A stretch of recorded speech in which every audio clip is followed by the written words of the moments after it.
We're continuing on the Book of Yoga, Book 7, The Finding of the Soul, Canto 5. Thank y'all for joining me. You know what I say. Love and light, all one. Carved in the massive stone of matter's trance, two golden serpents, round the lintel curled, enveloping it with their pure and dreadful strength, looked out with wisdom's deep and luminous eyes. An eagle covered it with wide conquering wings, flames of self-lost, immobile revere. Doves crowed the grey musing cornices like sculptured postures of white-bosomed peace. Across the threshold, sleep, she entered in, and found herself amid great figures of gods, conscious in stone and living without breath, watching with fixed regard the soul of man, executive figures of the cosmic self. It's like our higher selves. All one. World symbols of immutable potency on the walls covered with significant shapes. Looked at her the life scene of man and beast and the high meaning of the life of gods. The power and necessity of these numberless worlds and faces of beings and stretches of world space spoke the succinct and inexhaustible hieratic message of the climbing planes and their immensitude signing infinity.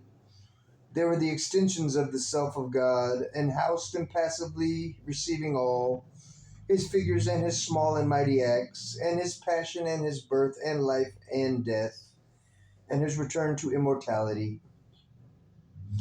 That's where we're all going. To the abiding and eternal is their climb, to the pure existence everywhere the same, to the sheer consciousness and the absolute force and the unimaginable and formless bliss, to the mirth and time and the timeless mystery of the triune being who is all and one.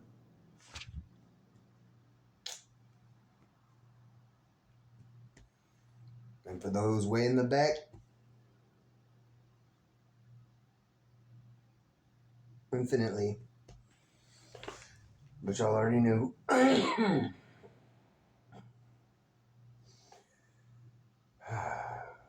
Man, I'm going to read that again. To the abiding and eternal is their climb, to the pure existence everywhere the same. My brother, the Bretness, soul fam, the unconditional one that I met, that I asked to meet upon coming to Oregon. Victory to the divine light, brother. When there's two of us together speaking on the things we speak of, the world will change. Fuck around, let us get a gang. I mean, a community, heart-based, all one. To the abiding and eternal is their climb, to the pure existence everywhere the same, to the sheer consciousness and absolute force, and the unimaginable and formless bliss, to the mirth in time and the timeless mystery of the triune being who is all in and one, and yet is no one but himself apart. There was no step of breathing men, no sound, only the living nearness of the soul. Yet all the worlds and God himself were there, for every symbol was a reality, and brought the presence which had given it life. All this she saw, and inly felt, and knew, not by some thought of mine, but by the self, a light not born of sun or moon or fire, a light that dwelt within and saw within, shedding an intimate visibility, made secrecy more revealing than word. Hold them up. A light that dwelled within and saw within, starting at line 110. Shedding an intimate visibility, made secrecy more revealing than the word. What the fuck? Wowzers. We'll have to come back to that. made secrecy more revealing than the word. Our sight and sense are a fallible gaze and touch, and only the Spirit's vision is wholly true. As thus she passed in that mysterious place, through room and room, through door and rock-hewn door, she made herself one with all she saw. The sealed identity within her woke. She knew herself the beloved of the Supreme. These gods and goddesses were he and she. The mother was she of beauty and delight. The world in Brahma's vast creating clasp. The world puissance on Almighty Shiva's lap. That word keeps coming up. Puissance. It's a good one. The world puissance on Almighty Shiva's lap. The master and the mother of all lives. Watching the worlds their twin regard had made. And Krishna and Radha forever entwined in bliss. The adorer and the adored, self-lost and one. In the last chamber on a golden seat, one sat whose shape no vision could define.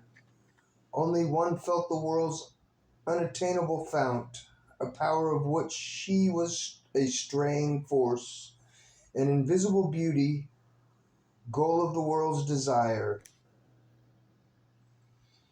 A sun of which all knowledge is a beam.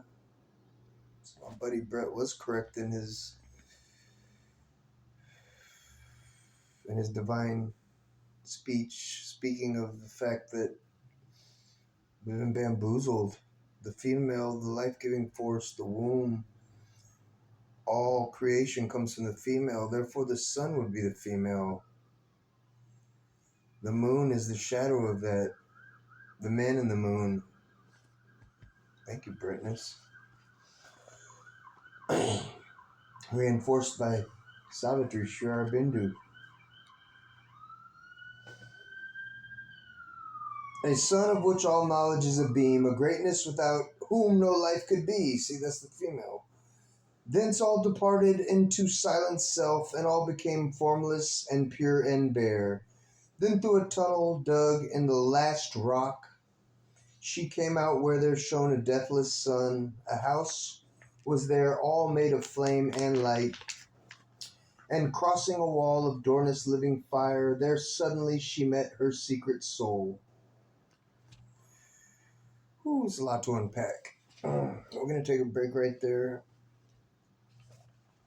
We'll come back in Canto 5, The Finding of the Soul, at line 142. Healing, love, and light, all one.